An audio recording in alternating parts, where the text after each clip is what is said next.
Valentim partiu, esquerdo, uma bomba! Gol!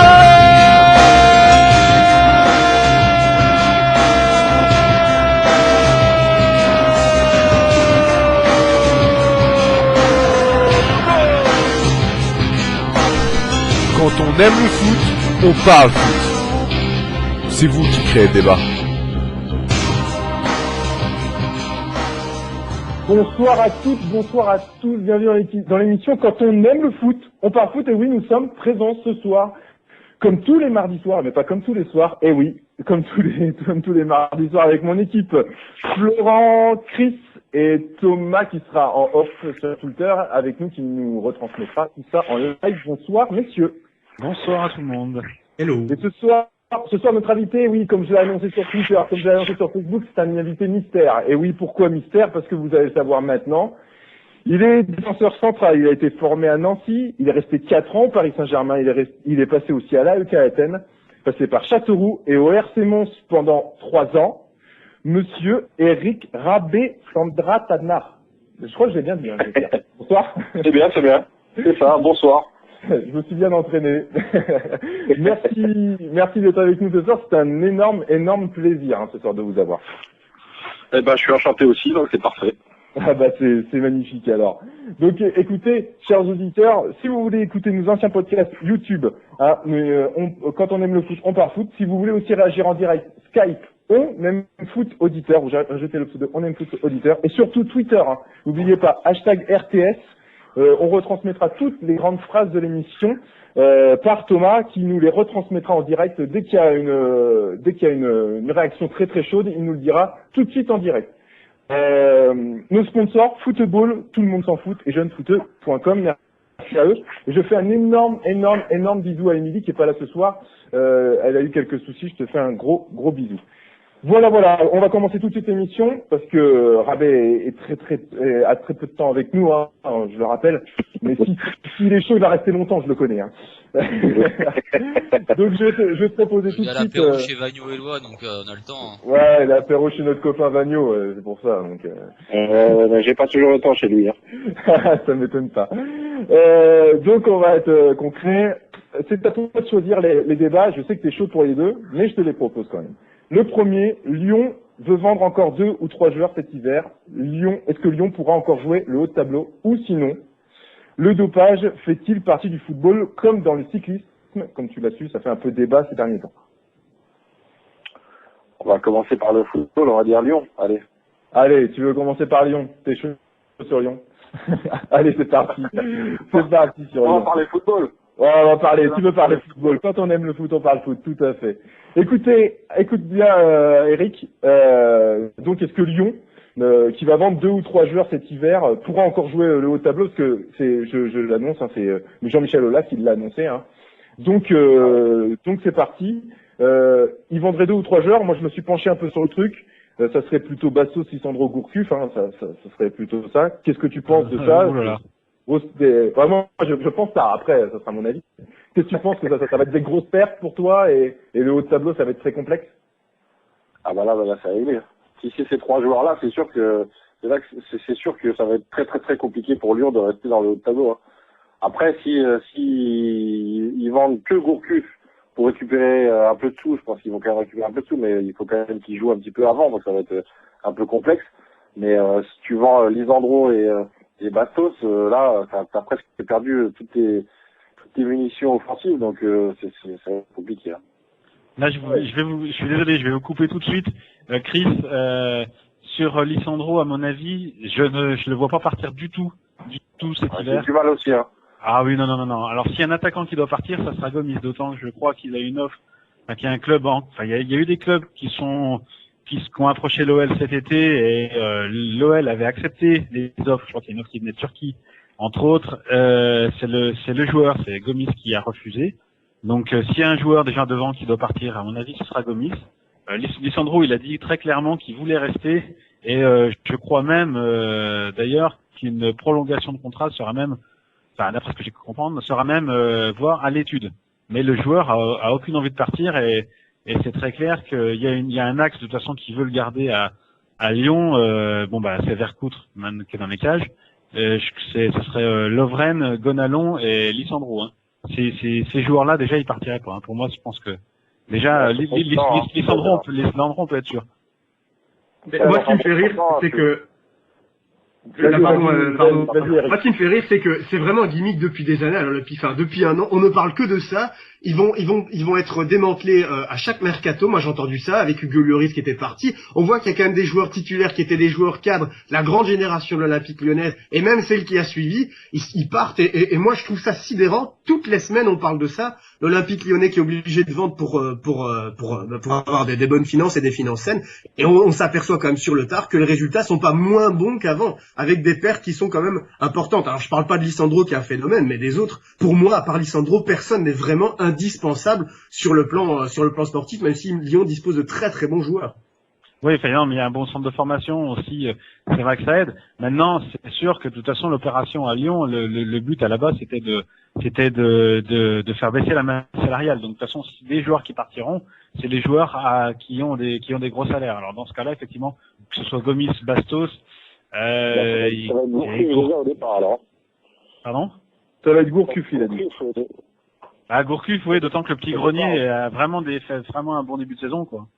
Mais Eric, justement, sur Gourcuff, vas-y, on voudrait t'écouter un peu sur Gourcuff. Qu'est-ce que tu en penses? S'il partirait, pour toi, ça serait une perte pour Rémi Garde? Ben moi, j'aime bien Gourcuff. Après, c'est vrai que forcément, en rapport qualité-prix, ça va pas.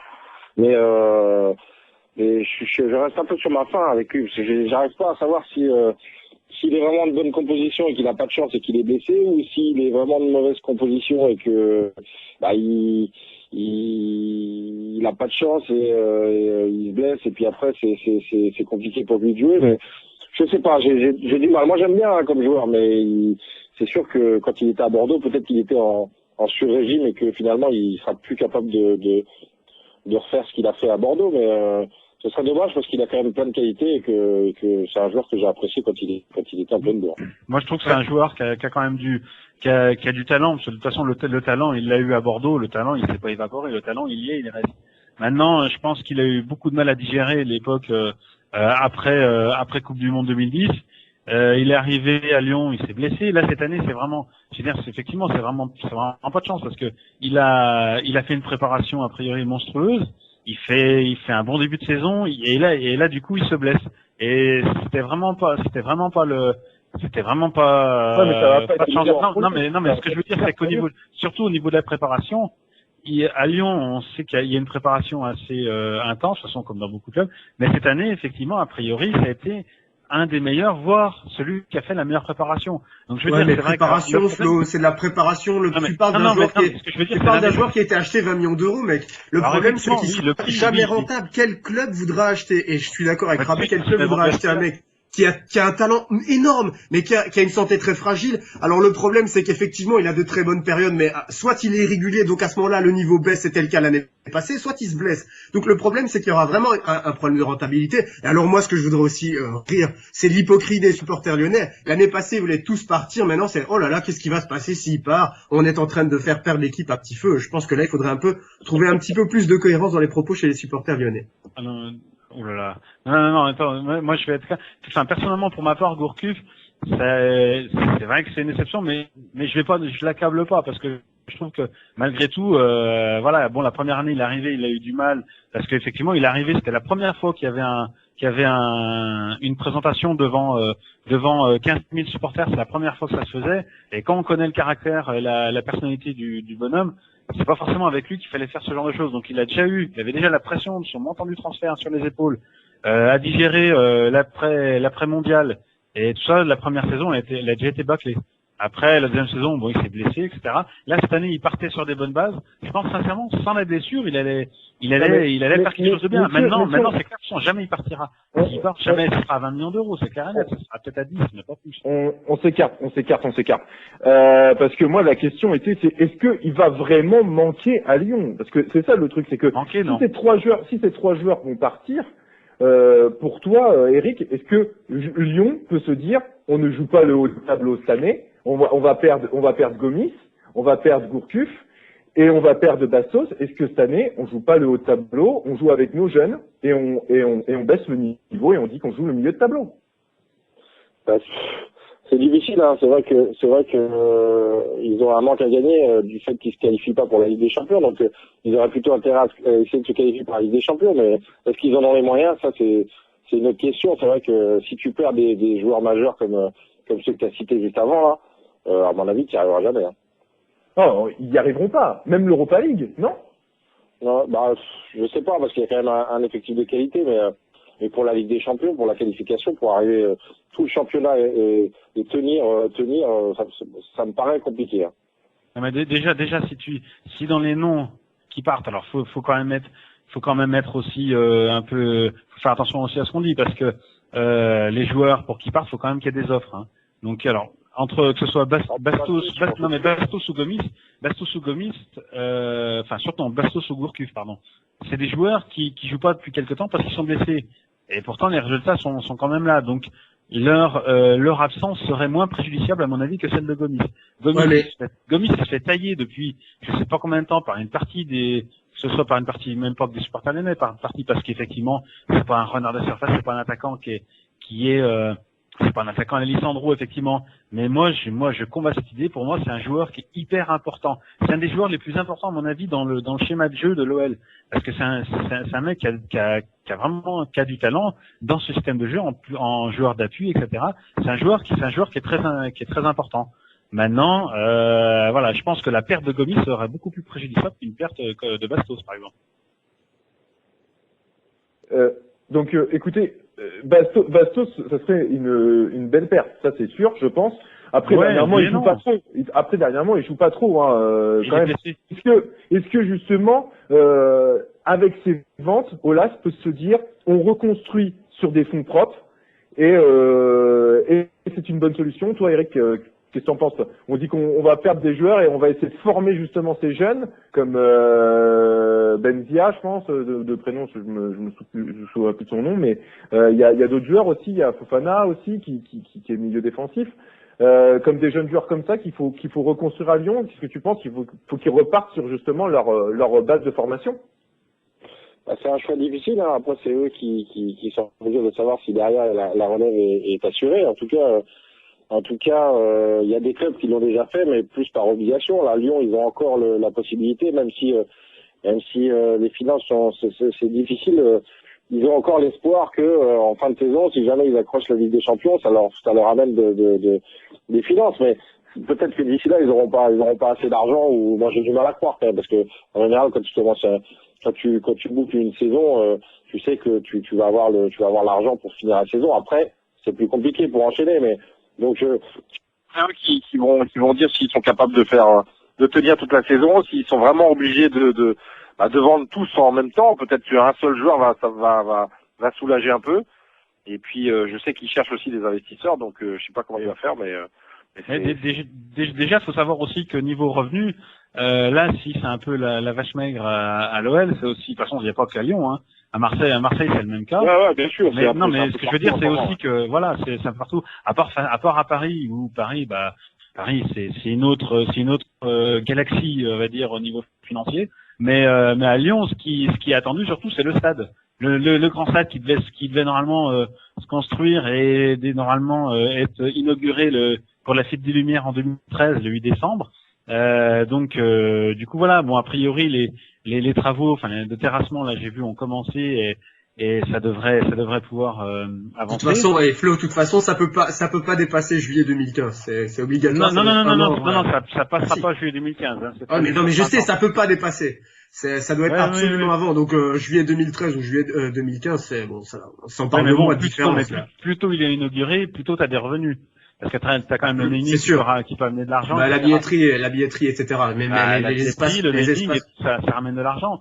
Maintenant, personnellement, faut voir aussi qu'effectivement, déjà l'été dernier, en revenant sur l'effectif lyonnais, déjà normalement il y a des joueurs, effectivement, il y a plus de joueurs a priori qui devaient partir. C'est sûr qu'un joueur, enfin, de toute façon, au niveau, quand on voit l'effectif qu'il y a, je me dis, si jamais le club va loin, au niveau si jamais le club se qualifie demain en Coupe de la Ligue, Si jamais ça va aller, après il y aura la Coupe de France, il y a l'Europa League. Alors que c'est sûr, si on vend en plus de joueurs, même s'il y a de la relève quand même, il y a des jeunes joueurs derrière qui poussent.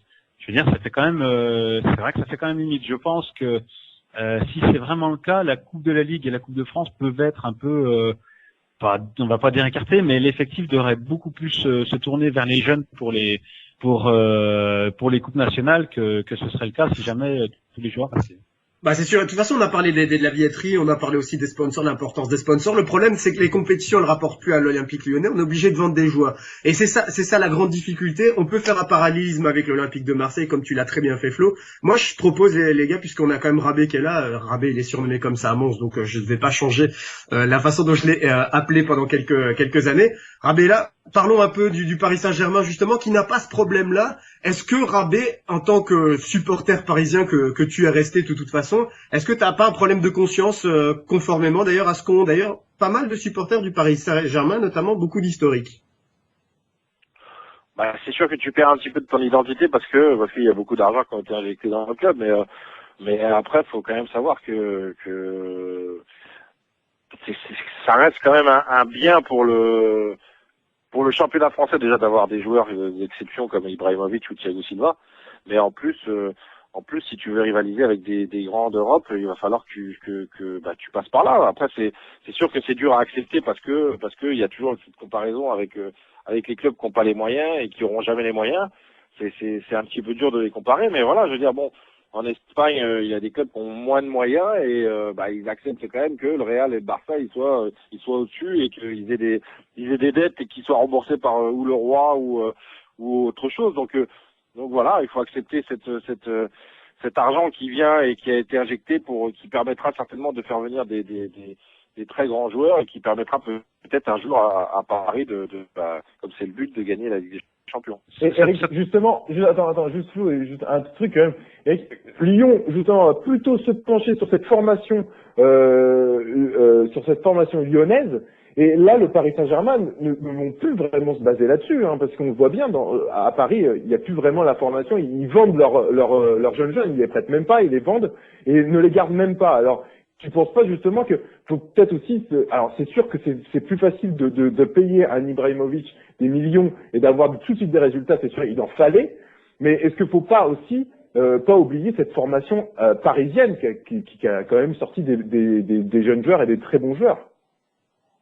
Je dis pas que c'est bien, hein. Je fais juste un constat et je fais juste la comparaison avec les autres grands d'Europe, mais bien sûr qu'il faut se tourner vers la formation. Bien sûr que les jeunes, il y en a de très bons, comme même Rabiot qui est là et qui est intégré dans le groupe, alors qu'il y a quand même des grands joueurs. Donc il y a Chantôme qui est encore là, il y a Sacco, c'est des jeunes qui sont sortis du centre. Alors après c'est sûr que ça va être beaucoup plus difficile s'il y a que des stars à Paris pour eux de sortir, mais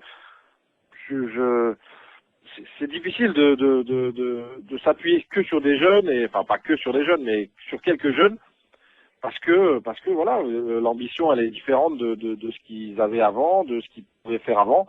Là ils ont d'autres moyens, ils ont d'autres objectifs, donc je pense quelque part ils vont s'appuyer sur les jeunes, mais ce sera beaucoup moins que qu'on pouvait penser. Après c'est vrai que bon, il n'y a pas eu non plus énormément de jeunes qui sont sortis de Paris, hein. Ils ont plus réussi quand ils sont partis de Paris. Et moi j'ai une question justement pour revenir justement sur la comparaison entre Paris et Lyon, entre le fait que Paris a priori devrait, enfin logiquement, même si le foot c'est pas toujours logique, devrait dominer normalement le foot français. Championnat. Et voilà, le championnat français. Mais ce qu'il y a, c'est est-ce que toi justement en tant qu'historique en fait parisien, on va dire, est-ce que tu penses pas justement qu'il risque de se reproduire ce qui s'est passé avec Lyon à l'époque où Lyon dominait le championnat de France, c'est-à-dire que quand Lyon justement gagnait le championnat avec une dizaine de points d'avance, il y avait tellement, je vais pas dire peu de concurrence, mais la concurrence était tellement loin que justement ça paraissait même préjudiciable au niveau européen, parce qu'il y avait pas cette opposition un peu hargneuse, un peu dure justement en championnat de France qui y avait justement par contre au niveau européen. Je sais pas si regarde. Non, j'ai compris, mais je veux dire, regarde, Lyon était quand même performant au niveau européen, même si au début c'était un petit peu plus compliqué, au fil des années, ils ont pris un peu plus d'expérience et tous les ans, ils faisaient leur petit parcours. Alors, ils n'ont jamais réussi à aller au bout, mais en tout cas, ils avaient un gros potentiel quand même. Tous les ans, tu voyais, ils gagnaient ou le Real ou machin avec l'équipe qu'ils avaient avec Juninho et ils ont quand même fait de beaux parcours en Europe et tout le monde était derrière. Après, c'est sûr que moi, j'ai du mal à comparer Lyon avec le Paris de maintenant parce que le Paris de maintenant est tellement que je sais même pas si tu peux comparer. Je veux dire, bon, les dépenses. C'est pas encore une équipe. En si peu de temps, c'est même pas comparable avec ce que Lyon a dépensé pour acheter des joueurs. Je veux dire, tu regardes là, c'est l'année dernière ou non, en début de saison là, c'est combien, plus de 200 millions, je sais plus combien ils ont dépensé là. Plus là, les salaires, plus les salaires, etc. Enfin, c'est un discours. Les salaires et plus ce qui arrive encore là au mercato d'hiver où ils ont encore acheté un joueur à 40 millions, je sais plus combien, mais c'est la folie. Non, mais c'est sûr que là, on est sur une autre planète, hein. Surtout que l'Olympique Lyonnais a quand même eu la même équipe pendant 7 ans. Pardon, la Rabé, je vais peut-être te faire sauter au plafond, mais le Paris Saint-Germain n'a pas vraiment une équipe encore pour le moment. C'est surtout des exploits individuels. Il y a des petites combinaisons parce qu'il y a des joueurs techniques, mais le problème c'est qu'ils n'ont pas encore une véritable équipe. Il faut du temps pour ça. Hein. Et c'est logique, c'est logique en même temps, logique. Non, mais Lyon, il y a une différence. Le temps, parce qu'ils vont gagner des matchs. Le temps, ils se le donnent parce qu'ils gagnent des matchs. Là, tu regardes Nancy, le match était pas extraordinaire, mais t'as un Ibrahimovic qui est capable de faire la différence et tu gagnes. Et cette victoire-là, elle te donne du temps sur le championnat pour te laisser te donner quelque part un fond de jeu. Ils ont commencé déjà l'année dernière. Bon là, ils ont réussi à récupérer Thiago Silva et Ibrahimovic, c'est pas rien. Mais en plus, il faut qu'ils se mettent en place tout doucement. Bon là, peut-être que forcément, quand t'as un joueur comme ça qui fait la différence et sur qui tu peux compter tout le temps, voilà, je pense que je vais pas te dire, c'est sûr qu'il n'y a pas de certitude dans le football, mais ils sont quand même bien partis pour être champions. Après, je sais pas ce qu'ils vont faire en Ligue des Champions. Peut-être qu'ils sont encore un peu courts pour cette année, mais voilà, je veux dire, pour le championnat, j'imagine s'ils sont capables de gagner le championnat et qu'ils vont le gagner. Sauf vraiment grosse erreur, et là ce serait une grosse désillusion pour les Qataris. Mais ils sont capables de Montpellier est trop loin. Là. Ouais, Montpellier, ouais, non, mais je mets pas de pièce sur Toulouse, mais bon, j'espère sincèrement, j'ai rien contre Toulouse, mais j'espère sincèrement que Marseille va se réveiller, que Lyon va se réveiller, que Lille va se réveiller, parce que si c'est pour faire comme souvent en Ligue des Champions où t'as des petites équipes françaises qui réussissent et tant mieux pour le parcours, mais quelque part ça nous dessert après pour la. Rabé, pardon, mais le risque était, pardon Rabé, t'interromps, mais le risque est élevé vu qu'il y a beaucoup de grands entre guillemets qui perdent des points et que le classement de Ligue 1 depuis 2-3 saisons. Et même cette saison-ci, encore il y a quelques journées, les équipes se tiennent de très très près, donc le risque est quand même très élevé cette saison-ci encore que la France envoie 2 équipes moyennes en Ligue des Champions. Enfin, en tout cas une. C'est pour ça que je dis que ce serait vraiment embêtant et c'est sans critiquer ces équipes, c'est simplement que voilà, je veux dire, je préfère voir une équipe de Lyon qui a l'habitude de jouer la Ligue des Champions, une équipe de Marseille qui avec le temps va réussir à revenir au haut niveau comme elle pouvait être avant. Donc voilà, c'est des équipes comme ça qu'on a besoin en Ligue des Champions, mais surtout qu'elles gagnent des matchs en Ligue des Champions pour que la Ligue remonte et que voilà, qu'on puisse de nouveau revenir flambant neuf dans cette compétition et surtout au niveau de l'indice UEFA, parce que là c'est quand même catastrophique. Ah non, mais là justement, on parle de grosses équipes. Là, on a cité les 3 équipes qui normalement, si on veut un bon indice UEFA, devrait être en Ligue des Champions. Mais parce que je veux bien qu'une équipe a priori comme Toulouse c'est vrai que ça sera préjudiciable pour la Ligue des Champions, mais ça sera jamais pire que Lille, parce que Lille pour moi c'est la consolation. Non Flo, non, je suis pas d'accord. Non mais Toulouse. Non. C'est pas vrai ce que tu dis, parce que un club comme Toulouse, je vais même prendre le cas, pardon de le dire, mais un club comme Lille, et c'est un problème bien français, pardon de vous le pointer, mais en France, quand vous parlez de l'indice UEFA, vous oubliez que le nombre de points en Europa League est aussi important que le nombre de points en Ligue des Champions. Et le problème, c'est sûr. Et la faiblesse du football français, c'est que en Europa League, vous prenez aucun point, et c'est là où les Allemands et les Portugais font la blinde de points. Alors, j'aimerais vous interrompre, messieurs, puisqu'on a une réaction effectivement au propos donc de Rabé tout à l'heure qui disait que pour l'instant Paris effectivement n'avait pas encore un collectif extraordinaire, mais que ça allait venir. Et effectivement, nos plutôt sont assez d'accord puisqu'ils disent en majorité que tout viendra quand Ancelotti aura enfin son vrai groupe au complet. Plutôt d'accord ou pas plutôt d'accord, Rabia, ton avis? Il attend le retour de Haro, là? Ah, peut-être, ou de Néné, peut-être, je ne sais pas. Mais, Eric, ta réaction? Bah, je sais pas. Après, c'est sûr qu'il y a quand même du monde qui est blessé à côté, là. Mais, je sais pas. Il a déjà quand même une équipe assez compétitrice bon, t'as Thiago Motta, mais je sais pas où il va le mettre. Parce que comme Verratti est assez performant, je sais pas s'il va réussir à remettre, Thiago Motta. Je sais pas si peut-être il va le récupérer, il va le mettre devant la défense et il pourra mettre Verratti un peu plus haut, mais il n'a pas énormément non plus de choix quelque part, malgré le nombre de joueurs qu'il a. Parce que il y a des joueurs qui sont performants à l'heure actuelle et ça va être compliqué de les enlever, quoi. Ah, Matuidi, tu peux pas l'enlever, hein, je suis désolé. Mais pourtant, on a l'impression qu'il fait pas partie des stars et pour moi, c'est presque la plus grande star parce que c'est lui qui compense tout le boulot qu'il y a à faire derrière. C'est clair. Au pire, virer Pastore. Hein. C'est le joueur, Matuidi, effectivement, c'est le joueur depuis le début de la saison qui est vraiment, je veux pas dire la révélation, mais c'est avec Ibrahimovic, c'est le joueur du PSG, hein, de toute façon là-dessus. Peut-être aussi parce qu'il était sous-estimé les années précédentes. Ouais, mais à Saint-Etienne, il y a moins de visibilité, hein, les gens regardent moins. Et puis, t'affrontes moins de gros joueurs. Le fait de s'entraîner avec des joueurs de grand talent, tu progresses automatiquement et il avait déjà cette capacité physique de bosser comme un malade et là en plus il ajoute sa participation dans le jeu. Donc c'est pour ça qu'il devient de plus en plus performant. Alors, messieurs, on a parti à Lyon, à Paris, c'était le but. Hein. On a fait un peu une comparaison à Lyon-Paris, hein, les belles années à Lyon et maintenant peut-être les belles années à Paris. Mais moi, je vais juste revenir un tout petit peu sur la formation.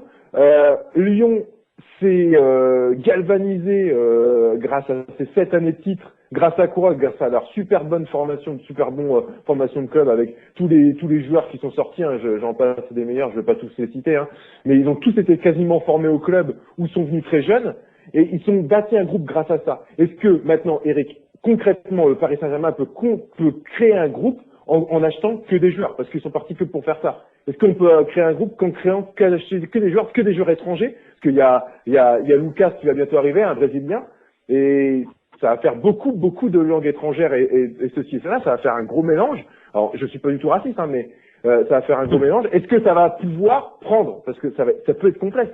Toi, tu as connu peut-être ça, et justement, ces mélanges particuliers où qu'on se comprend, on se comprend pas. Non, ça dépend en fait, ça dépend ça dépend des joueurs en fait et de leur caractère.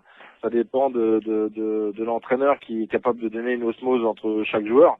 Et ça dépend, c'est ça les critères en fait, parce que tu peux acheter 50 millions de joueurs et ils peuvent être très mauvais ensemble, comme ils peuvent être très bons si t'arrives s'ils sont complémentaires, si t'arrives à leur donner une osmose sur le terrain et leur donner les consignes qu'il faut.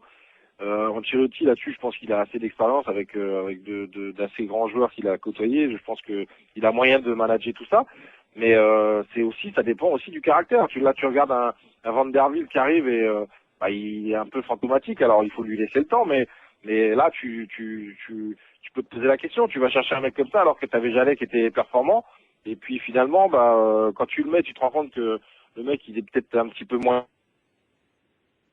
chercher un autre, parce que vraiment il rentre presque plus dans les plans, ils sont en train de chercher un latéral, ils sont peut-être en train de chercher ou Debuchy ou je sais pas qui. Est-ce qu'ils vont pas trop vite? Mais non, ils vont pas trop vite, ils ont l'argent, c'est n'importe quoi de dire qu'ils vont trop vite, pardon de t'interrompre, Chris. Mais c'est vrai que t'as moins le droit à l'erreur quand tu sais que tes dirigeants ils ont les moyens et qu'ils vont pas t'embêter longtemps avec tes mauvaises performances surtout. La force de l'Olympique Lyonnais, ça a été aussi que ces jeunes-là formaient un très bon collectif et ils étaient appuyés aussi, je vais pas rappeler les Sonny Anderson, les Juninho, etc. C'était par des joueurs qui n'étaient forcément pas formés à Lyon, mais qui appuyaient ce collectif de jeunes qui malgré tout avaient il y avait un niveau moyen qui était très élevé. Mais il est évident que si on a une machine à remonter le temps, tu leur donnes 300 millions d'euros à l'époque, ils vont te racheter un Ibrahimovic ou ils vont t'acheter les joueurs le 11 du Paris Saint-Germain actuel, mais t'en auras plus aucun de la formation qui laissera sa chance. Et c'est d'ailleurs pour ça que les clubs, et c'est tout à fait logique, les plus petits clubs lancent plus facilement les jeunes que les grands clubs. Et alors les grands clubs prêtent leurs joueurs à des...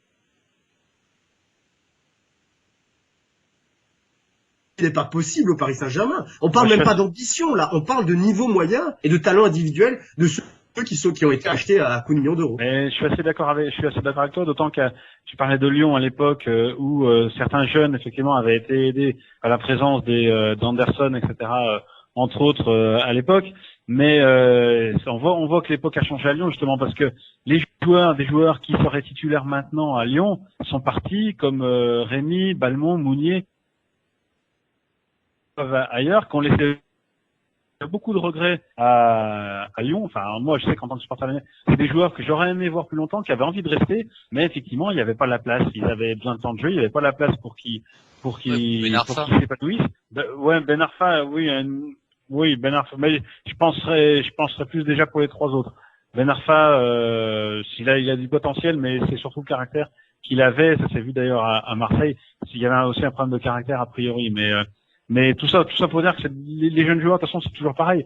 Dans un grand club, comme tu le disais, Chris, dans un grand club, il y a besoin de résultats immédiats, et c'est beaucoup plus difficile, en fait, justement, d'avoir, les dirigeants ont pas le temps, veulent pas, et ont pas le temps d'attendre que les jeunes joueurs progressent, et c'est plus difficile de leur donner leur chance parce qu'il faut des résultats tout de suite.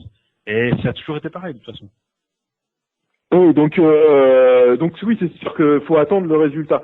Donc on va conclure ce petit débat. Donc on était parti sur Lyon, mais donc on va finir sur Lyon très rapidement. Eric, donc clairement, si on perd Gourcuff, Bastos, Gomis, pour tout, il jouera le Blo ou jouera l'Europa League et encore. Ah ben là, c'est sûr que là, j'ai dit, tu perds tes armes. Alors un pronostic, on va dire un pronostic. Je sais pas, mais c'est vrai que c'est pour moi ça va compromettre largement leur fin de saison, c'est sûr. D'accord. Et vous messieurs, j'attends juste votre réponse, messieurs, sur ça. Pour moi c'est très simple. De toute façon, déjà, t'auras pas 3 joueurs qui partiront, j'y crois pas. Déjà, la première chose. La deuxième chose, c'est que si vraiment, je dis vraiment si, les 3 joueurs venaient à partir, de toute façon, c'est clair qu'il y a d'autres joueurs, qu'il y a des joueurs qui sont pistés pour remplacer. Il y a des joueurs déjà qui sont pistés. Il y a des offres a priori qui pourraient se faire en cas de départ de joueurs offensifs. Il y a 1 ou 2 joueurs qui sont pistés justement pour pouvoir remplacer ça. Maintenant, je crains beaucoup plus le départ d'un Gomis, comme je disais tout à l'heure, que le départ d'un Bastos ou d'un Gourcuff. Parce qu'on n'a pas de joueurs de se mettre au même poste, aux mêmes caractéristiques à Lyon. Donc voilà. Maintenant, si effectivement les 3 joueurs devaient partir, et puis de toute façon, qu'il n'y ait aucune recrue, là c'est sûr de toute façon que ça tiendrait pas sur sur tous les tableaux. Maintenant, je pense que ça pourrait le faire peut-être pour la Ligue des Champions, si l'Europa League et les coupes nationales sont mises de côté. Oui, je pense que le cimetière est rempli de personnes indispensables. C'est un peu le cas aussi de l'Olympique Lyonnais, à vous entendre. Moi, je trouve quand même que le joueur le plus indispensable, c'est Lisandro. Alors, je vais pas rappeler les Gomis, etc. Bastos, ce sont des joueurs qui sont vraiment très précieux dans le dispositif, mais on parle pas d'une équipe qui a tout à perdre. C'est déjà une équipe qui tout sautait l'année passée, qui tout saute plus ou moins. Enfin, ça va quand même bien, je trouve, en début de saison cette année-ci. Même si tout évidemment n'est pas parfait, on est dans la même lignée. Le problème, c'est que tu parles pas d'un club qui va être champion, donc tu parles d'un club qui de toute façon connaît déjà des failles en interne et dans le dispositif est franchement assez discutable assez souvent. Donc à part Lisandro, je répondrai non à ta question, Chris. Très bien. Et on attend juste l'avis de Tom, parce que je sais que Tom est sur Twitter à fond, mais j'aimerais bien avoir son avis, et puis après on conclura là-dessus. Moi, effectivement, donc là, je suis en pleine conversation avec les trois depuis tout à l'heure. C'est pour ça, je sais. Notamment avec ma petite cerise préférée à qui je fais des gros bisous. Non, oui, là, clairement, si, faut être cohérent. Si Aulas, effectivement, se permet de perdre, à la fois Gourcuff, bon, ça sera plus une perte financière. 20 millions, ça fait un petit peu mal comme en 2 ans de les perdre. Et la masse salariale, aussi. Il y a le salaire, mais il y a aussi les 20 millions, effectivement, qui vont être envoyés dans les choux et il n'en aura jamais 20 millions maintenant de retour. Faut être cohérent, il en aura maxi 5 ou 6. S'il perd Bastos, qui a refusé cet été des offres au Qatar, alors qu'elles étaient intéressantes, s'il perd Lisandro, qui a refusé l'Italie cet été, il y a des grosses offres, s'il les perd maintenant avec effectivement des tarifs beaucoup moins élevés que cet été, ça sera à la fois une grosse erreur commerciale et économique, mais aussi une grosse erreur sportive, puisque Lisandro, le rappelle, est capitaine de l'OL. Il faut quand même le rappeler, c'est comme l'emblème du club, et c'est un homme qui, encore ces derniers jours, a montré et démontré son amour au club publiquement. Pardon Tom, mais Lloris aussi était capitaine de l'OL. Oui, c'est bien. Non mais arrêtez tout de suite avec Lisandro, c'est pas lui qui partira. Hein. C'est moi qui ai la parole, je te rappelle Flo. Ouais, mais non, pour éviter que tu partes. Flo, Voilà. il faut laisser parler Tom, tu Voilà, parleras merci, après, mais merci. mais Et juste pour dire Tom pense que Lisandro va partir, voilà. Non, Faut dire. oui, non, j'espère pas, parce que c'est un très bon joueur, c'est vraiment le joueur qu'il faut dans le vestiaire.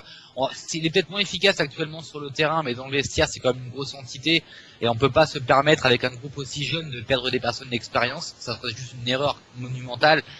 Maintenant, il faut pas non plus oublier que Jean-Michel Aulas recherche des partenaires au Qatar, en Arabie Saoudite, et des partenaires financiers d'importance, donc c'est sûrement pas pour perdre ces 3 joueurs d'envergure dans quelques semaines. Ça m'étonnerait beaucoup. Le plus probable, ce serait une perte de Gourcuff parce qu'il coûte très cher pour l'investissement qu'il rapporte. Ça serait le plus probable pour moi. D'accord. Écoutez, je pense qu'on a été très très complet là-dessus. Je sais que Eric doit partir dans très peu de temps. Mais Eric, juste avant que tu partes et que je te laisse prendre l'apéro avec Vagno, tu y feras un bisou de notre part. Hein, Il boit pas l'apéro celui-là. Ah, il On boit va pas être mal l'apéro. tombé chez Vagnon, on va l'annoncer, il faut les verrouiller, alors on va aller boire l'apéro avec là-bas. Hein. C'est quand il veut qu'il nous invite, hein, parce qu'on attend toujours l'invitation. Il nous avait dit oui, on prendra les cacahuètes. Oui, tu diras. Mais avant que tu partes, bien sûr, Vagno l'a fait avant toi, la phrase de l'invité. Et nous, on continuera juste après l'émission. Bien sûr, l'émission n'est pas terminée. Hein. Donc, la phrase de l'invité, c'est simple. Il faut juste que tu répètes ça. Ici, Eric Rabesandratana. J'écoute quand on aime le foot sur RTS Radio. Alors, ici Eric Rabesandratana. Je recommence. J'écoute quoi? J'ai pas écouté la fin, excuse-moi. J'écoute quand on aime le foot sur RTS Radio. D'accord. Sur RTS? RTS, ouais. RTS. C'est ça, ouais, RTS. Alors, ici Eric Rabesandratana. J'écoute quand on aime le foot sur RTS. Super. C'est pas mieux que Vagno, franchement. Et moi, je voudrais aussi te féliciter parce que tu as dit Rabesandratana beaucoup plus vite que Chris. Oui, effectivement. Heureusement. Non mais rien que ça, bravo. Les salauds, ils me vannent, t'as vu? Et pourtant, je me suis entraîné, c'est vrai. Mais j'aime mieux le dire doucement, au moins. C'était pas mal. Sincèrement, c'était pas mal. Et moi, j'ai prononcé ce nom pendant 3 ans dans les tribunes du RFC Mons. Donc, j'ai quand même, voilà. Je dois pas trop la ramener, je dois l'avouer. On voit qu'il y a certains journalistes qui ont dû se planter. En tout cas, un grand merci. Tu reviens quand tu veux, parce que pour faire une émission complète, ça serait excellent. On a bien vu que tu étais à fond dedans. Tu reviens quand tu veux pour faire une émission complète. Et les portes sont grandes ouvertes. Merci encore. Merci beaucoup. Un grand merci d'être là ce soir. C'était énorme. On continue l'émission, mais je suis heureux. Merci. Merci à vous. J'étais enchanté et avec plaisir pour une prochaine fois. Alors, à très bientôt, alors. J'ai envie de te dire. Allez, au revoir. Merci, au revoir. Et les Montois te saluent, tu nous manques beaucoup dans la cité du Oui, merci et bonjour à Belgique pour moi. Je n'y manquerai pas. Voilà, merci, c'est gentil. Un bonjour d'Eric en Belgique. Allez, on se retrouve juste après ça, là. L'émission continue, bien sûr, avec le deuxième débat avec tous nos chroniqueurs. Allez, à tout de suite. Tous les mardis, de 21h à 22h, quand on aime le foot, on parle foot, arrive sur les antennes de RTS. Avec des invités de marque. Mathieu Sévi, ici Ludovic Joly. Ici Wagno Eloi. Ici Franck Signorino. Ici Amélie Fabriès. Ici Galtier Jordan. Ici Babian Jean-Michel. Quand on aime le foot, on parle le foot. Et je l'écoute sur RTS Radio. Et oui, de retour dans Quand on aime le foot, on parle foot, deuxième partie, bien sûr, sans Eric qui est avec nous en direct. Hein. Merci à lui encore, il revient quand il veut. Un gros bisou à Vagno Eloi, qu'on adore tellement, qui doit nous écouter avec son pote. Merci à tous et un gros bisou encore à Émilie, qui a eu quelques soucis ce soir, qui ne sera pas avec nous. N'oubliez pas, hashtag RTS ou Skype, on aime foot auditeur. Vous avez envie de jouer les auditeurs ou vous avez même envie de jouer l'invité, venez. On aime foot auditeur, le pseudo, on aime foot auditeur. Avec Skype, c'est très très simple. Vous pourrez discuter en direct avec nous, bien sûr. Donc deuxième débat entre chroniqueurs, entre collègues de Quand on aime, bien sûr. Donc c'était les journalistes sportifs sont-ils censurés en France? Exemple Richard Benedetti. Je me suis pas entraîné sur celui-là. Attends, j'ai mis du temps. À Lyon. La langue de bois est-elle de vigueur dans le football? Oui, il a été censuré pour un papier. Qui juste après la défaite de Apoel Nicosie, il a dit tout ce qu'il avait à dire sur le cœur. Bon, ça n'a pas été violent, il n'y a pas eu d'insulte ou quoi aux caisses, mais bon, ce papier, juste après qu'il est sorti, a été très très vite censuré par l'OL et on l'a très très vite retrouvé sur sur Internet et on le voit encore. Hein, oui, bravo, cette honte, bravo Lyon la censure, j'aime beaucoup, merci, bravo. Voilà, bravo Lyon la censure, voilà, tout à fait. Tom, il a Vous n'hésitez pas à hashtag RTS. Lyon avait été haché, pardon, à Nicosie il y a 1 an, donc bravo à lui d'avoir osé le dire, merci. Mais je dois, ça on va commencer tout de suite. Je dois t'avouer que personnellement, ça fait de toute façon, ça fait un grand bruit cette mise à l'écart de Richard Vanetti. Richard Vanetti, pour ceux qui ne le connaissent pas, c'est un journaliste sportif qui était aussi avant sur une radio lyonnaise qui s'appelle maintenant Tonic Radio, qui s'appelait avant, qui s'appelle toujours effectivement comme ça, qui avant s'appelait entre autres Lyon Sport, et c'est à cette époque-là justement qu'il avait également, a priori, j'ai pas les détails, mais qu'il avait a priori été également évincé un peu de cette radio, toujours pour son franc-parler.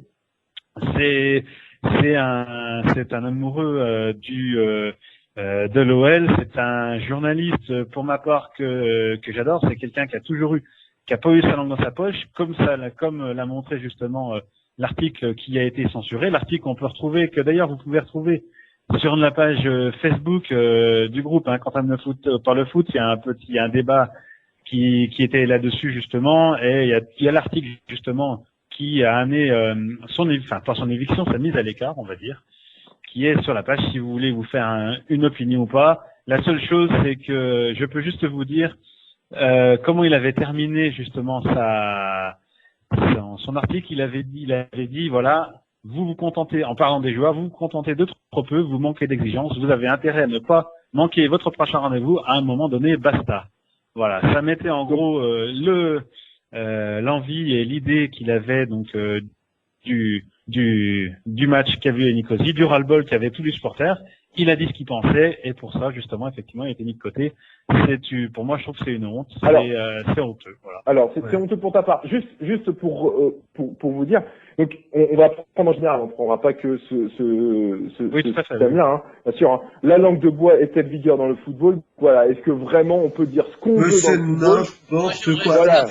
Attends, vas-y Thomas, parce qu'après je vais tous vous descendre. Non, franchement, je me rappelle qu'il y a 1 an, quand on avait parlé de Nicosie-Lyon, on a l'un de nos chroniqueurs qui avait fait un papier, effectivement. Je l'assume. Non, c'était pas toi, Chris. Qui avait fait un papier, justement, effectivement, sur Nicosie-Lyon, qui avait tenu les mêmes propos, effectivement, que ce journaliste, en disant que c'était un scandale que Lyon ait pris une telle toise à Nicosie. On aurait dû le virer. On a raté l'occasion de le virer. Et en tout cas, merci à lui d'avoir été franc. Merci, Flo. Comme ça s'est fait. Flo est toujours présent. Nous, on l'a pas viré.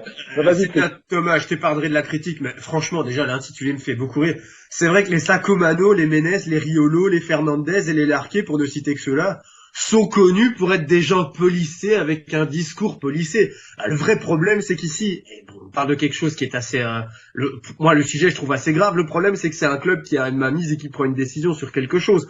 Les médias sportifs français s'en donnent à cœur joie. C'est la descente de sportifs, c'est le sport le plus pratiqué dans les médias français. Il suffit d'aller sur Eurosport, l'équipe, pardon, je vais tous les citer, pour pas faire de jaloux, football.fr, même des partenaires si vous voulez. Mais la descente d'équipes sportives et de footballeurs, c'est l'activité préférée des médias sportifs français. Franchement, on va quand même pas jouer les vierges effarouchées ce soir, hein. Non mais justement, on aime bien. Et on aime bien ces gens qui justement disent oui, de toute façon, Rennes s'est délevé, parce que ça, je cite actuellement Daniel Riolo il dit pas ça, il dit que Rennes ne joue pas très très bien. Voilà, parce que il aime pas son jeu rennais. Voilà, tout simplement Daniel Riolo qui nous dit ça. Hein. Moi, je redis ses faits. Hein. Il y a une année de ça. Maintenant, je l'écoute plus trop sur RMC, mais ces gens-là, justement, on peut pas. Il y a certains entraîneurs qui ont envie un peu de les censurer parce qu'il y a des propos, même Laurent Blanc avait dit sur une antenne justement que fallait un peu faire taire Riolo sans vraiment dire que c'était Riolo parce que il avait dit quelques propos médisants. Non, mais déjà, il y a un truc, il faut qu'on différencie tout de suite 2 choses, c'est entre les journalistes sportifs, donc qui commentent, on va parler du foot, on va différencier les autres sports, on va vraiment parler du football, et on va différencier 2 choses, c'est les journalistes d'abord écrit et radio, et les journalistes télévisés. Parce que les conférences de presse des sélectionneurs de l'équipe de France, on n'a jamais vu des lèche-bottes de cette envergure-là. Mais il est clair qu'ils sont extrêmement minoritaires. On parle de 5-6 mecs qui suivent toute l'année le sélectionneur fédéral de l'équipe de France, que ce soit Laurent Blanc ou Didier Deschamps. Après, à la radio et dans la presse écrite, ça balance et la liberté de ton, elle est totale. Peut-être qu'il y a des censures, mais franchement, qu'est-ce que ce serait s'il y avait pas de censure, parce qu'ils y vont. Il faut pas entendre. Attends, et la langue de bois, elle se manie aussi. Alors, je suis désolé, je vais pas me faire un ami du côté de RMC, mais je me souviens d'un invité qui avait justement dit que le nom de l'émission de Luis Fernandez, Luis Attaque, le mot attaque, on se demandait ce qu'il attaquait. Hein. Il me semble que c'est notre ami Monsieur Payan, justement, qui avait trouvé que son émission c'était un peu, ça avait rien de langue de bois, c'était vraiment, il attaquait rien du tout. Et c'est vrai quand on écoute l'émission, voilà, il attaque, ça attaque pas grand chose. Il y a aucune, c'est la langue de bois totale. Je veux dire, il est gentil avec tout le monde. Et il faut aussi savoir que il y a des journalistes qui, pour garder de bons rapports avec certains joueurs, la presse écrite ou internet, pour garder de bons rapports avec certains joueurs, pour pouvoir avoir des interviews comme ça, pour pouvoir avoir des exclusivités, vont essayer de pas trop les abîmer. Flo, il faut être concret, mec. On parle là de Payan qui a été censuré dans Luis Attaque parce qu'il critiquait, disait ouais mais vous êtes de la langue de bois, etc. Donc on l'a peut-être interrompu. Mais on l'a interrompu parce qu'il critiquait l'émission de radio dans laquelle il était. Et là certainement qu'il y a une censure, évidemment. Et d'ailleurs sur le RMC. Mais je te parle pas de ça. Moi je te parle des critiques à l'égard du football français, pas à l'égard du football. Moi ce que je parle justement, c'est qu'effectivement, je te dis quand tu écoutes certaines émissions, je parle pas de tout le monde. Déjà, je ferais une différence entre les journalistes sportifs, les vrais, ceux qui sont journalistes, et pas les footballeurs, les entraîneurs reconvertis. Ça, c'est différent. Journaliste, c'est un métier. Mais je veux dire, parce que ce que je dis et je le maintiens, il y a certains journalistes qui, pour garder de bons rapports avec certains joueurs, les gardent un peu, les chouchoutent un peu au niveau de la presse, vont pas trop les tailler parce qu'après sinon les journalistes s'en souviennent, les joueurs s'en souviennent et disent et après ils leur font la gueule. Et il y a des joueurs qui font comme ça. Hein. Il y a des journalistes qui font comme ça. Hein. Alors juste une chose, messieurs, les journalistes sont là pour défendre et pour démolir un joueur. Faut être clair. Les journalistes des fois, les journalistes il faut qu'ils soient impartials, il faut qu'ils soient objectifs. Attendez, ils sont pas là pour taper gratuitement, ils sont pas là pour enfoncer gratuitement. Là, on voit des mecs comme Pierre Ménez. Attention, j'aime beaucoup Pierre Ménez. C'est une personne que je respecte énormément, que j'aime énormément. Mais qui va taper sur les mecs qu'il aime pas et encenser ses potes. Non, mais désolé. Exactement. Sois impartial objectif au bout d'un moment, mec. Ok, t'es génial. Ok, on t'adore. Pierre Ménez, arrête. Pierre Ménez, c'est la carte. Mais il y a beaucoup de journalistes et de chroniqueurs qui sont comme ça. C'est-à-dire, je t'aime, t'as de la chance, je t'aime pas, je te descends. Non. Alors là, je suis tout d'accord. Attends, je vous plus sur Pierre Ménez. Et après je te redonnerai la parole, Flo. Mais sur Pierre Ménez, quand même, Pierre Ménez a certes une grande gueule, mais au moins, quand le joueur arrive sur le plateau, et que c'est le joueur qu'il a critiqué pendant des mois et des mois, qu'il arrive, il lui dit qu'il a à dire en face. Il se dégonfle pas, d'accord. Ok, d'accord, il a de la fierté, il se dégonfle pas, mais ça fait pas pour autant un grand journaliste, faut arrêter. Non, mais au moins, il a le mérite d'aller au bout de ses opinions. C'est pas le cas de tout le monde, hein, parce qu'il y en a certains qui c'est pas un journaliste, c'est un chroniqueur, donc c'est déjà pas tout à fait. À la base, c'en est un de l'équipe, quand même. Ouais, mais d'ailleurs, c'est pas un très grand journaliste. C'est un journaliste assez médiocre. Ça n'engage que moi, bien sûr. Je sors la pancarte en disant que ça n'engage que moi. C'est un brillant chroniqueur, mais c'est un médiocre journaliste. Il suffit de voir ses analyses qui tiennent pas debout 2 minutes. Mais toujours est-il que. Et alors moi, Flo, il a dit quelque chose de très intéressant, mais ça ne concerne pas le journalisme du football uniquement. Il dit. Quand un journaliste suit une équipe, et ça se passe souvent, c'est que les mecs sont obligés d'être un peu gentils toutou avec, parce que sinon ils se font descendre et les joueurs leur parlent plus. Mais ça se passe en politique, et ça c'est pas le problème des journalistes, c'est le problème de la rédaction, qui garde les mêmes journalistes pendant des années dans le même club. Moi je pense qu'il faut faire un turnover, ce qui obligera impérativement les journalistes. Les journalistes ils peuvent tailler, de toute façon dans 6 mois, ils disent je change de club, je vais aller dans un autre. Donc là le problème c'est les mecs qui suivent toute leur carrière un club, et effectivement s'ils se fâchent avec un joueur pendant des années, le mec il leur fermera la bouche. Donc j'ai un exemple très concret justement là-dessus.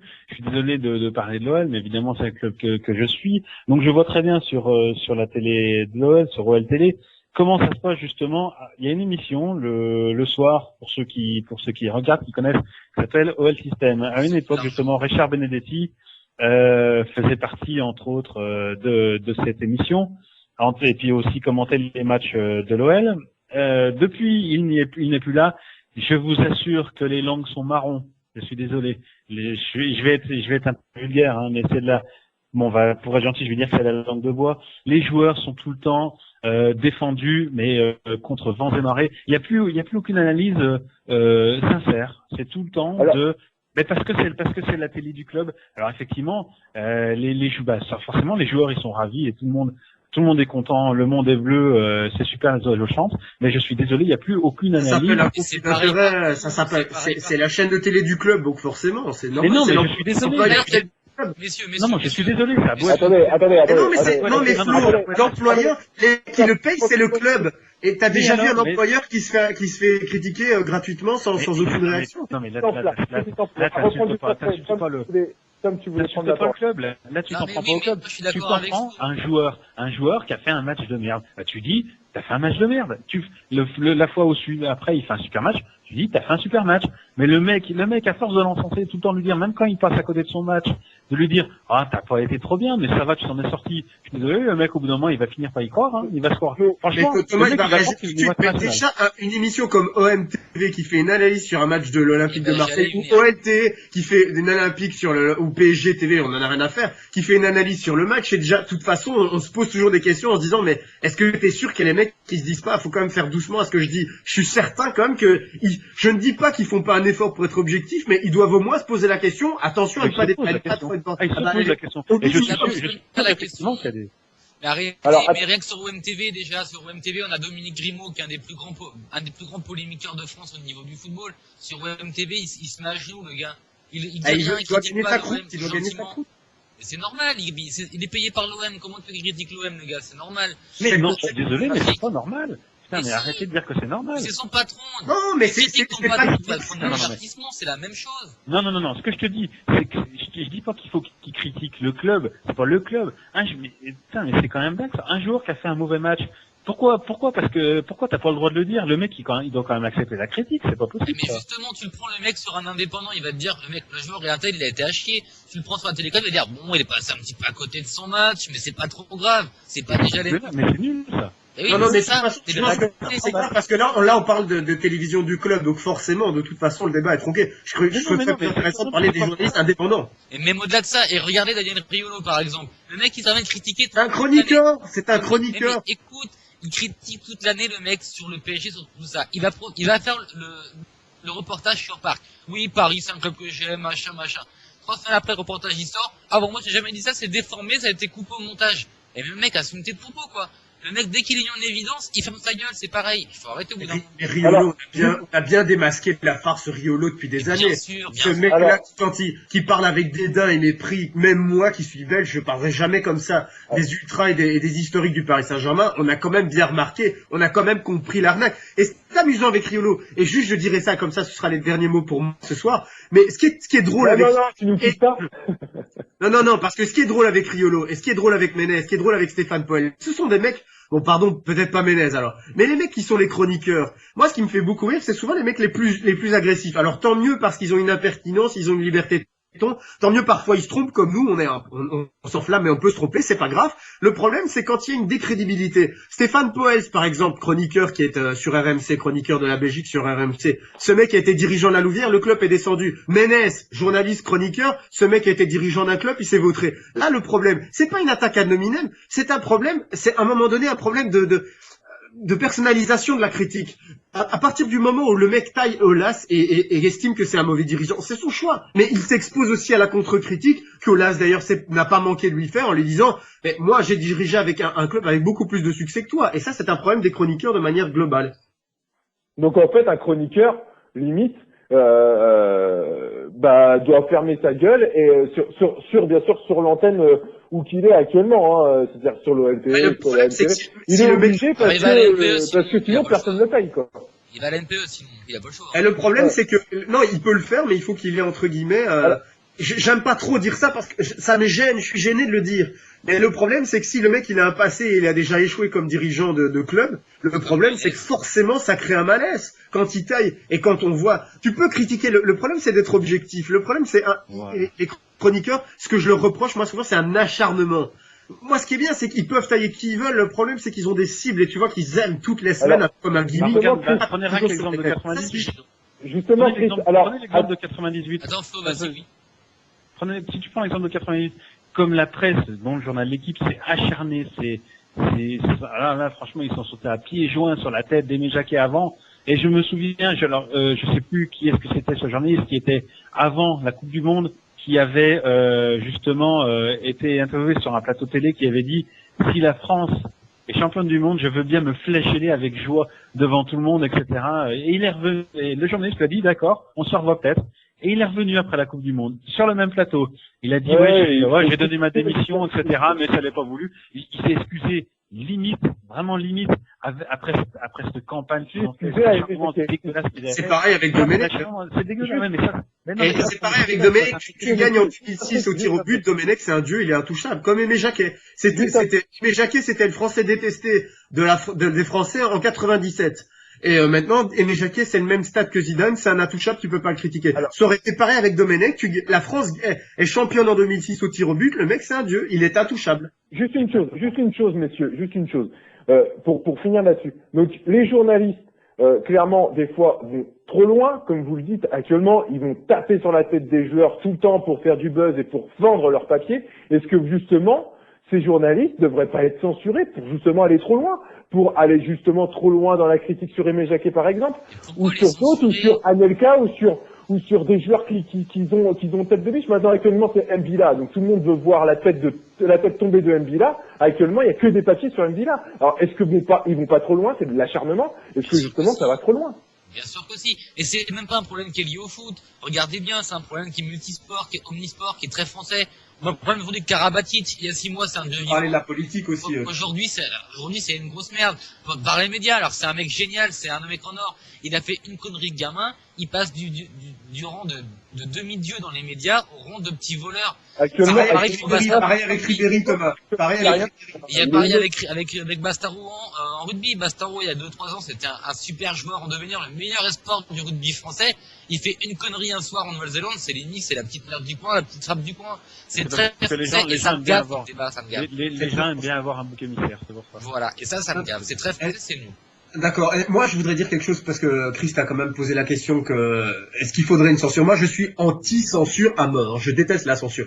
Mais le vrai problème, moi, je voudrais qu'on soulève ça. Pour moi, le vrai problème, c'est l'absence de dialogue et de contradiction. À partir du moment où je pense, où un chroniqueur ou un journaliste taille, et je pense que ce serait même beaucoup plus simple parce que comme Flo l'a dit, il y en a qui n'osent pas tailler.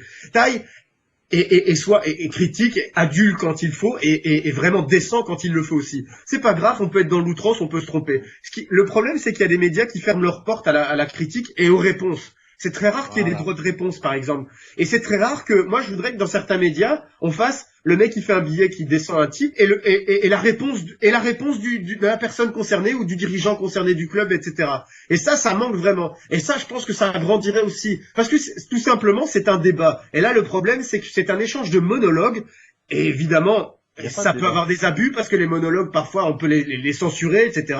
On peut avoir des clubs qui disent, bah, toi, tu dégages. Et là, je crois qu'il y a une absence, tout simplement, de dialogue. Si je devais résumer en une phrase, c'est une absence de dialogue en ce qui concerne la liberté de la presse au niveau du football français. Allez, Flo, pour terminer. Moi, pour ma part, je regrette, je vais terminer ce débat comme je l'ai commencé, je regrette l'éviction de Richard Benedetti, entre autres. Je suis désolé parce que j'apporte moi mon soutien personnellement parce que c'est le genre de journaliste que j'aime, c'est le genre de personne qui justement n'hésite pas à dire ce qu'il dit, n'hésite pas à dire ce qu'il pense, à dire les choses franchement. Même il se moque un peu des langues de bois. C'est quelqu'un qui est vraiment droit dans ses bottes, qui s'est jamais a priori trop soucié justement de ce que les gens pouvaient penser de ça. Et c'est ce genre de journaliste qui me fait justement aimer, on va dire, l'information, enfin les émissions radio, ce métier-là, c'est les gens pour qui j'ai beaucoup de respect. Et je trouve ça navrant qu'il y en ait de moins en moins. Voilà, c'est tout. Ok. Donc Monsieur Benedetti, vous avez mon soutien. Voilà. Eh ben, s'il veut venir dans l'émission, on l'invite avec grand plaisir. Et on n'a pas de langue de bois, donc c'est exactement notre thème de l'émission. Enfin voilà. Merci pour ce deuxième Débat très très fourni avec un Chris chaud bouillant. Il nous l'a chauffé Eric en 2 secondes. Et Thomas qui est arrivé là, qui était chaud marmite là, ça pétait dans tous les sens. On avait Flo, j'en parle même pas, il était archi chaud avec le L. Enfin en tout cas, on passe au pronostic avec Flo. Allez, c'est parti, vas-y mon Flo, t'as la parole. Eh ben écoutez, donc me revoilà après un petit peu d'absence. Vous m'avez manqué. J'ai pas eu l'occasion de vous le dire. C'est vrai, bon. On dédicaçait toutes les émissions à toi et surtout Émilie qui te dédicaçait toujours l'émission après pour les pronostics. Hein, c'est sympa pour moi d'ailleurs, Émilie. Donc pour la partie pronostic, donc comme chaque semaine, donc on a choisi 3 matchs.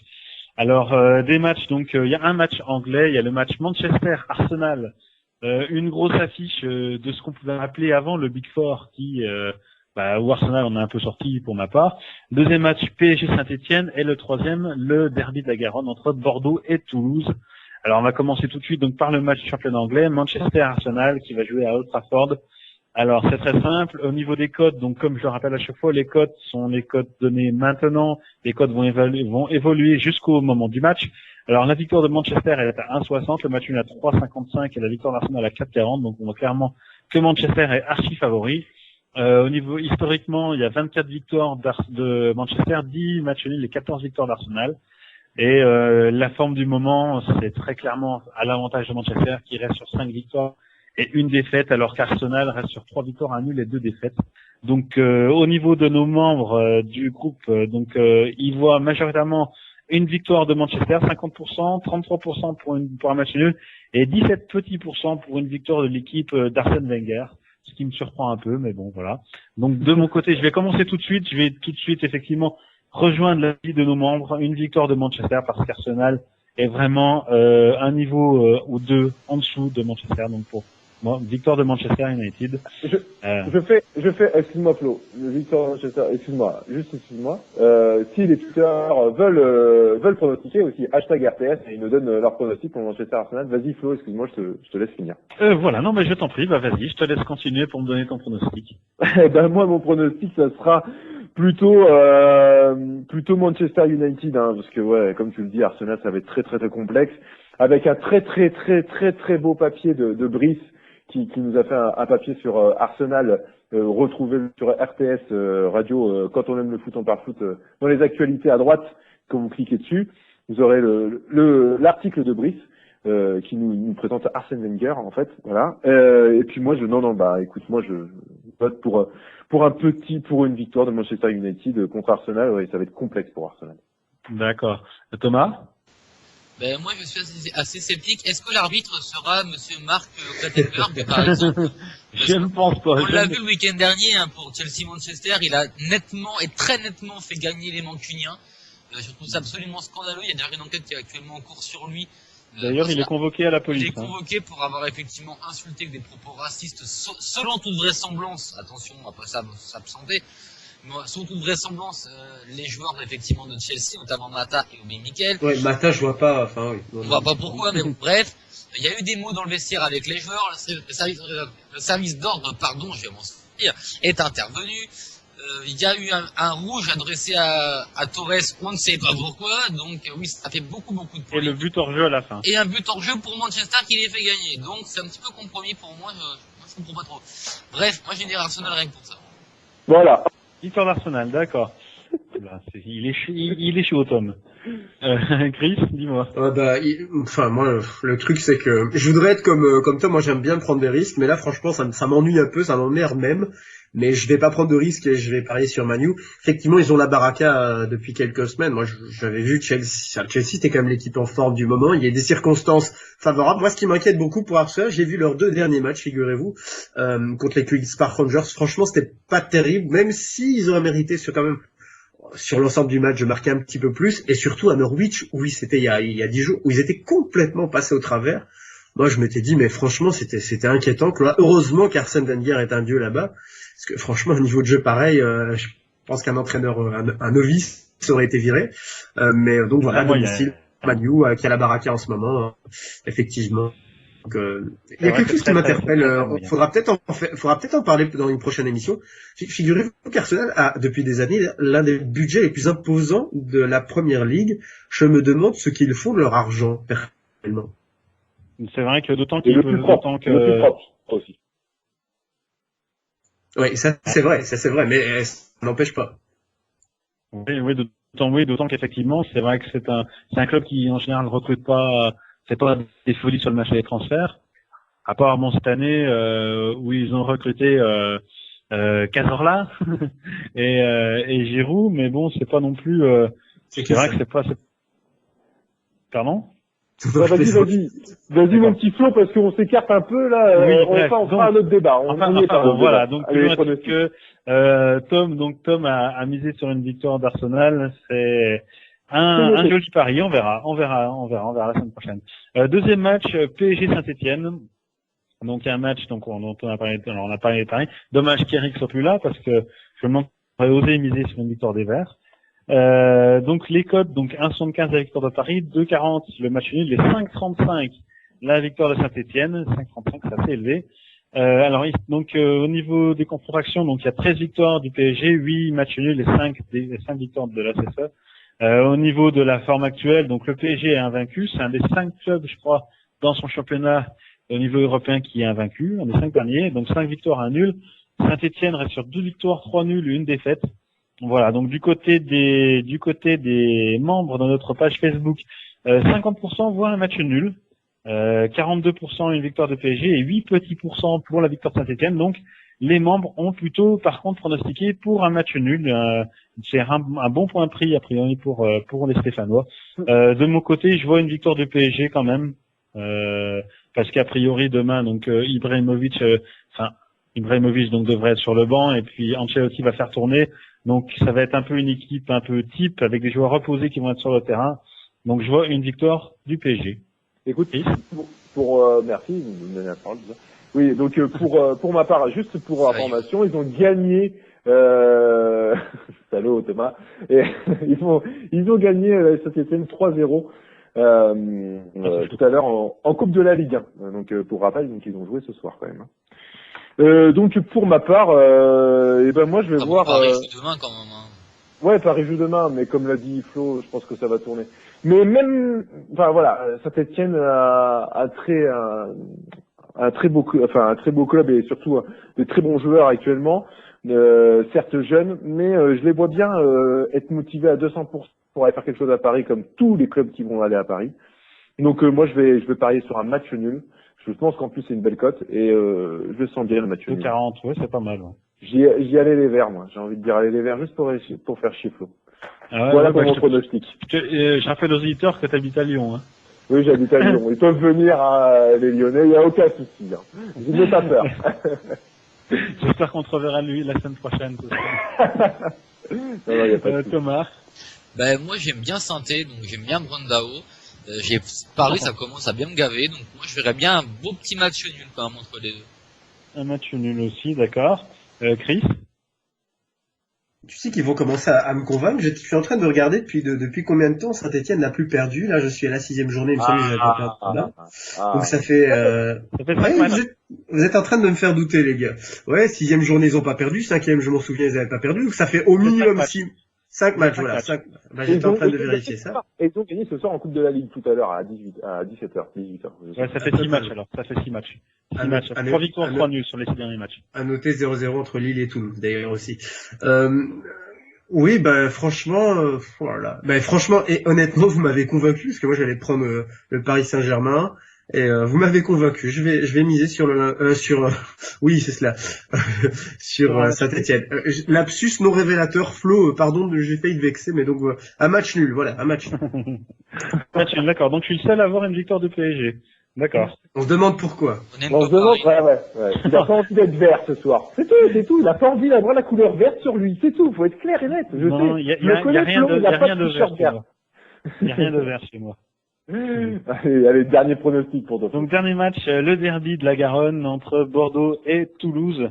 Un derby assez intéressant, à mon avis. Alors les cotes, donc 1,95 la victoire de Bordeaux, 3 le match nul et 3,80 à la victoire de Toulouse, donc c'est quand même plus serré que sur les autres matchs. Au niveau des confrontations directes, il y a 15 victoires de Bordeaux, 6 matchs nuls, 2 victoires de Toulouse.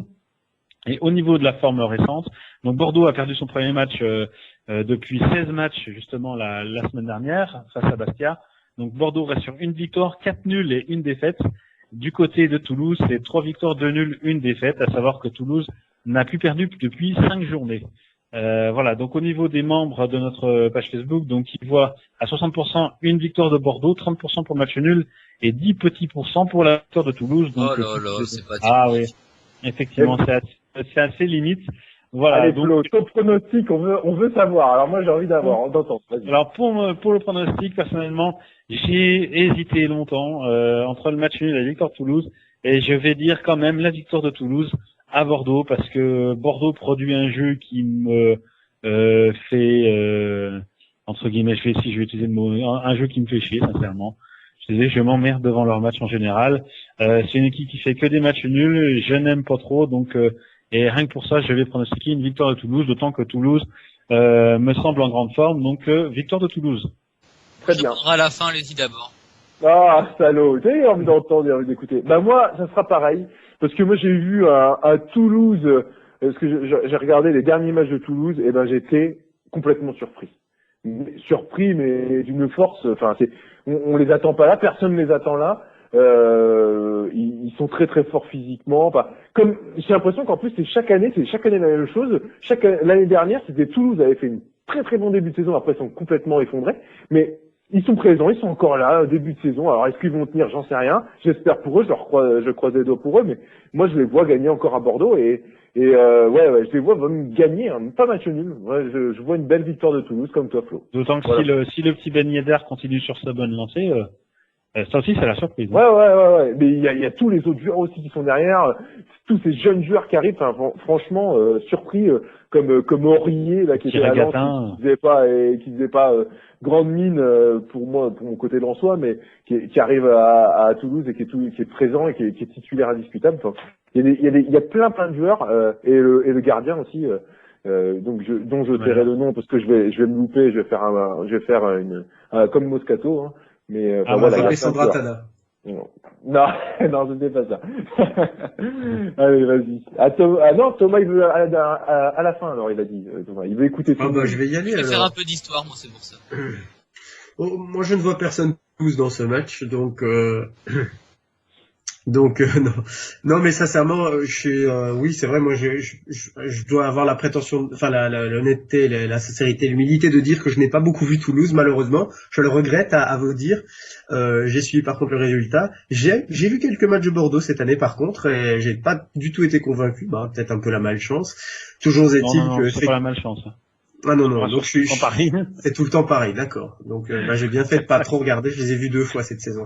Bon, toujours est-il que je vais et paradoxalement, moi je sens aussi tu sais en général quand une équipe est en forme comme ça, il y a toujours un petit coup d'arrêt à un moment donné, un coup de moins bien.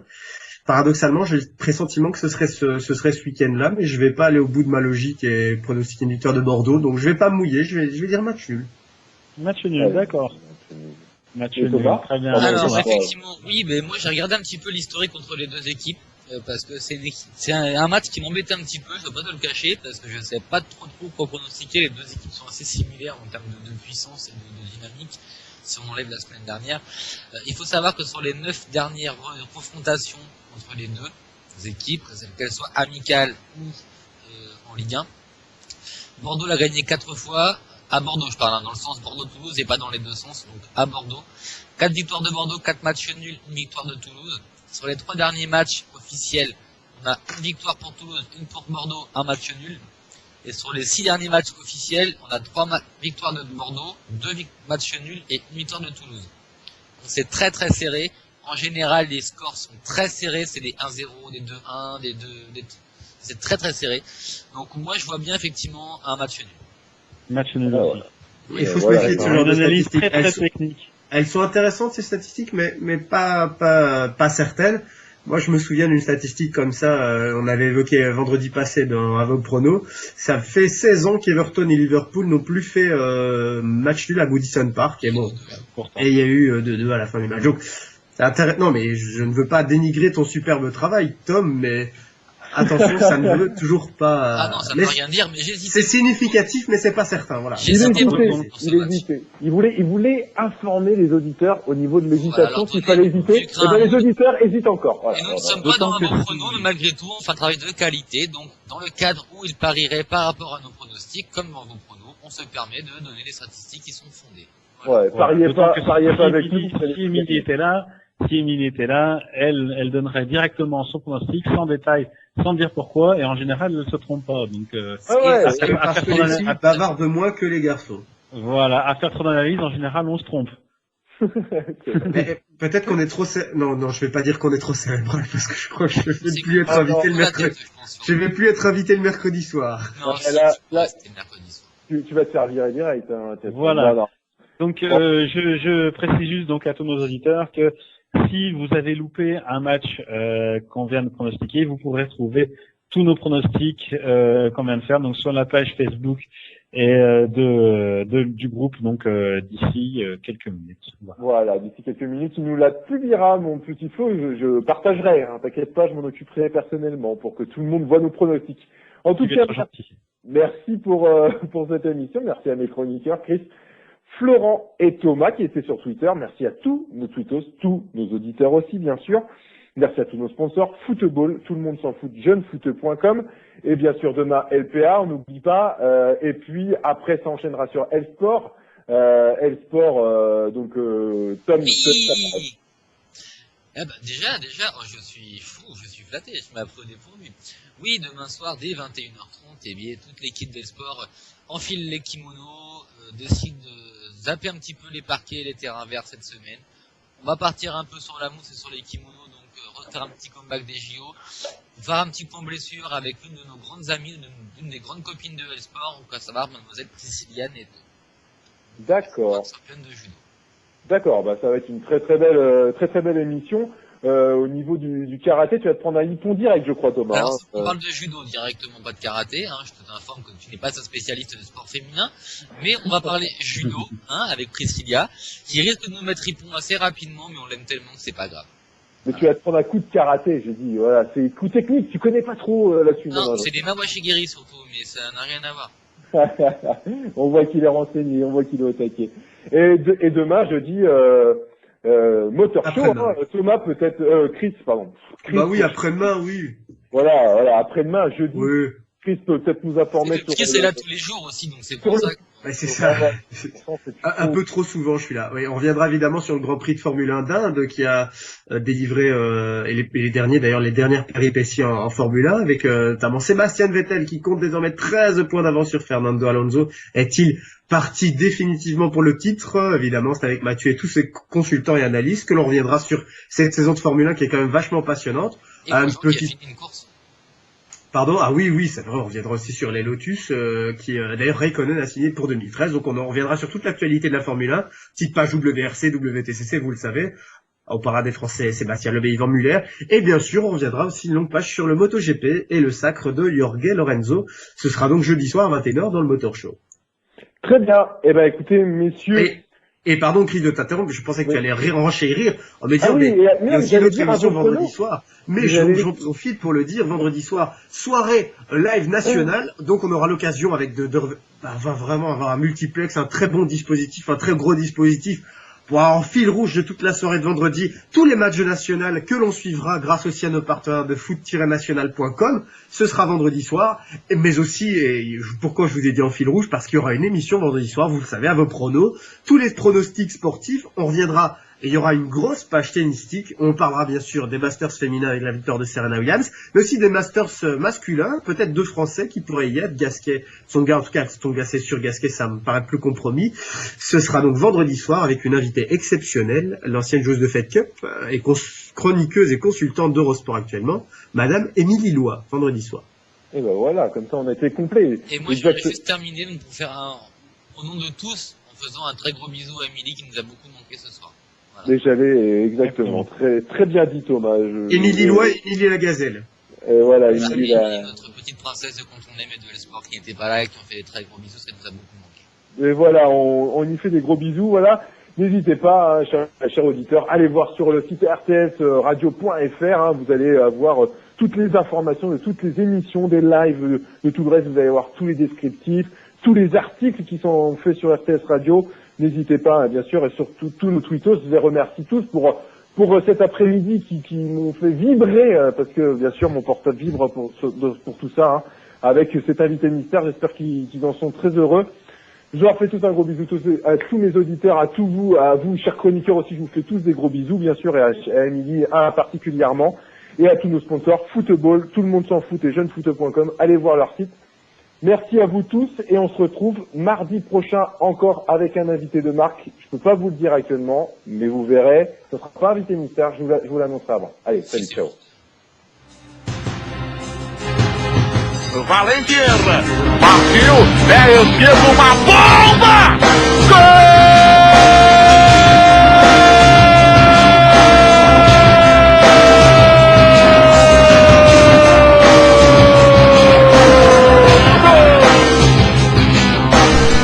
Quand on aime le foot, on parle foot. C'est vous qui créez le débat.